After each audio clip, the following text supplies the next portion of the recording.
día tengan todos ustedes? Espero que se encuentren muy bien. Soy la psicóloga Paula Barrios. El día de hoy vengo a presentarles la cápsula número 16, donde abordaremos el tema del análisis de la información y ya de cómo tal, cómo sería el informe de investigación. Voy a comenzar compartiéndoles las diapositivas del tema.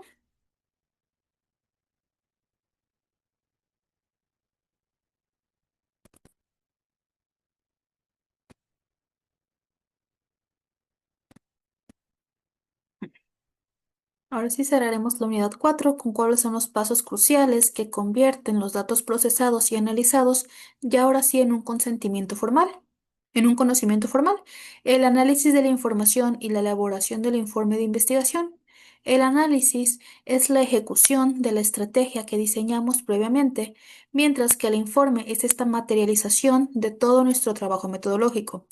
En el análisis distinguiremos entre las dos grandes ramas de la estadística y luego nos enfocaremos en cómo interpretar los resultados de las pruebas de hipótesis, especialmente el concepto de significación estadística. Finalmente, dedicaremos tiempo a la estructura y los criterios de rigor de informe de investigación, asegurando que el documento cumpla con cuáles son los estándares académicos. Ahora, el diseño del análisis.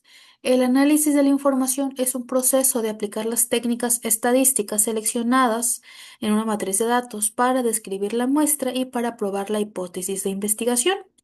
El principio clave es el análisis debe de ser guiado por la hipótesis y no al revés. Solo se calcula lo necesario para responder a la pregunta central del estudio. Entonces, no se trata de calcular todo lo posible. Si nuestra hipótesis busca la relación entre dos variables, no necesitamos entonces calcular una correlación. Si busca una diferencia, entonces necesitamos de una prueba T o ANOVA. El análisis es la etapa donde el investigador deja de ser este recolector de datos y se convierte ahora sí ya en el intérprete de estos datos recogidos primeramente. Estadística descriptiva es el primer paso del análisis, usados para describir los datos de la muestra, pero sin hacer inferencias a la población. Las medidas de frecuencia, que es esta frecuencia absoluta, relativa y de porcentajes para variables nominales y ordinales, con las medidas de tendencia central de moda, mediana y media para variables de intervalo y razón, y las medidas de variación, esta desviación estándar, varianza y rango, que son para variables de intervalo o de razón. La estadística descriptiva nos da una imagen de quién participó y cómo se van a distribuir las variables principales.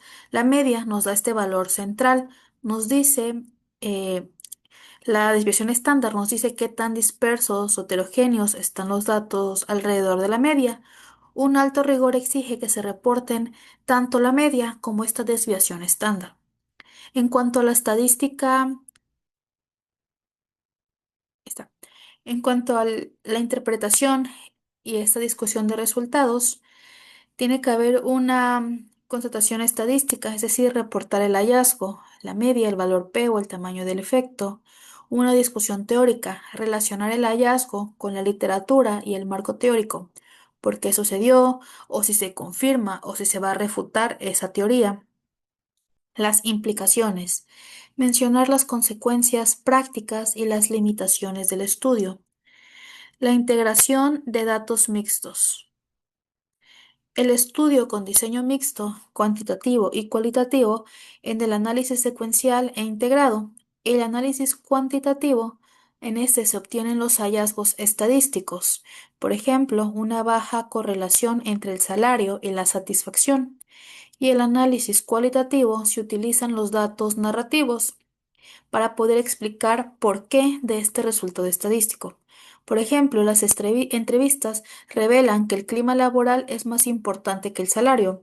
Entonces, el objetivo es aportar una comprensión más completa de este fenómeno.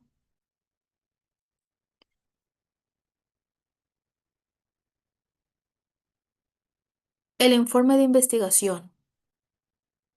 El informe es el documento final que comunica de forma clara y objetiva y sistemática los resultados, conclusiones y el proceso metodológico del estudio. En la estandarización sigue un formato formal para facilitar la replicabilidad y la revisión por pares, por ejemplo, el formato APA o Vancouver. ¿Qué criterios tiene que tener? Tiene que tener claridad, concisión, precisión y objetividad.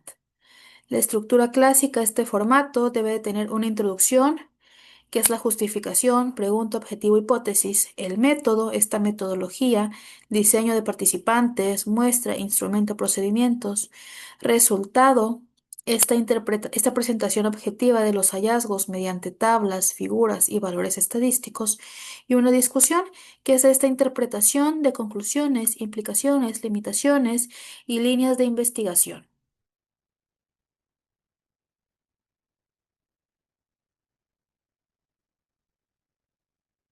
Entonces, este formato es el estándar de las ciencias. En el flujo lógico, el lector primero debe de saber el por qué, es decir, debe tener la introducción, luego saber el cómo, que es el método, después qué encontró, que son los resultados, y finalmente el qué significa, que vendrían siendo esta conclusión. En la selección de los resultados.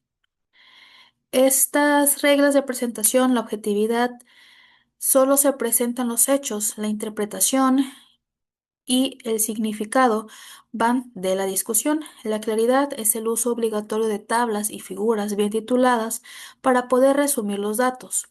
Las estadísticas completas para reportar siempre el estadístico de prueba y los grados de libertad y el valor P, así como el tamaño del efecto. En la selección de los resultados, la presentación de resultados es una técnica. Si usamos una prueba T, no solamente decimos que es significativa, sino que debemos de reportar cuál es su equivalencia. Esto va a permitir que en cualquier caso de que se haga otra investigación, otro investigador pueda replicar nuestro análisis. Las tablas deben de ser autoexplicativas y no deberían de repetir la información ya presentada en el texto. En la selección y de discusión y de conclusiones tiene que estar esta comparación teórica, es decir, contrastar los resultados propios con los de los estudios previos. En la conclusión se debe de responder directamente a los objetivos de investigación y a la pregunta de investigación. Las implicaciones se debe detallar el valor práctico, teórico o social de los hallazgos. ¿Qué limitaciones tiene al reconocer honestamente las fallas metodológicas, las muestras pequeñas o, por ejemplo, la tasa de abandono? La discusión es donde se cierra el ciclo de la investigación. Las conclusiones son breves, son directas, derivadas estrictamente de los resultados. El reconocimiento de las limitaciones es una marca de rigor metodológico y ningún estudio es perfecto, y reconocerlo va a servir para fortalecer esta credibilidad.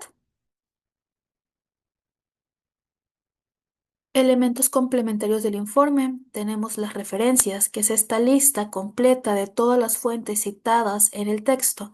Pueden ser libros, artículos o sitios web bajo un formato estándar, por ejemplo, el formato APA. Los anexos ya vienen, aquí se integran todos los materiales de apoyo necesarios para que se pueda replicar esta investigación. Por ejemplo, los cuestionarios sin la codificación, una guía de tópicos, los consentimientos informados. Los anexos y las referencias, aunque a menudo se consideran datos secundarios, son vitales para el rigor, ya que los anexos pues ya contienen las herramientas que permiten a otro investigador que puedan replicar este estudio. La sección de referencias demuestra el anclaje teórico del trabajo. El análisis de la información es la culminación del proceso metodológico, que se ejecuta en dos etapas. Primero, la estadística descriptiva, que resume la muestra mediante media, moda y desviaciones estándar. Y después tenemos la estadística inferencial, que utiliza el valor P para poder determinar si los hallazgos son estadísticamente significativos. No obstante, el rigor moderno exige también reportar el tamaño del efecto, para poder cuantificar la relevancia práctica y la fuerza de la diferencia o la relación encontrada. La fase de discusión relaciona estos hallazgos estadísticos en teorías previas, ofreciendo que haya una explicación interpretativa de los resultados. Entonces, el informe de investigación es el vehículo formal para poder comunicar el conocimiento generado. Se debe de seguir una estructura estandarizada, generalmente el método de IMRD, que es introducción, método, resultado y discusión, para poder garantizar su claridad y replicabilidad. La selección o la sección de resultados es estrictamente objetiva. presentando los estadísticos completos, usando tablas y figuras precisas.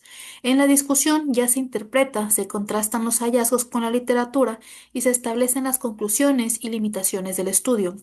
La integridad del investigador se demuestra a través de la ética en la presentación, evitando la manipulación de datos y asegurando la correcta atribución de las fuentes citadas. La piedra angular es la coherencia metodológica. Un programa o un estudio exitoso depende de la correcta alineación entre la pregunta de investigación, el paradigma y el diseño seleccionado. En un enfoque cuantitativo, se centra en la medición precisa, la objetividad, la generalización a través de la estadística inferencial, requiriendo un procesamiento de datos rigurosos para poder asegurar la calidad de la matriz. En cuanto al enfoque cualitativo, se enfoca en la comprensión profunda, contextualizada y holística, por ejemplo, la etnografía, utilizando así este análisis semántico para poder desvelar el significado que los participantes están otorgando a sus realidades. Así que esto ha sido todo por la cápsula número 16. Les recuerdo, soy la psicóloga Paula Barrios. Muchas gracias por su atención.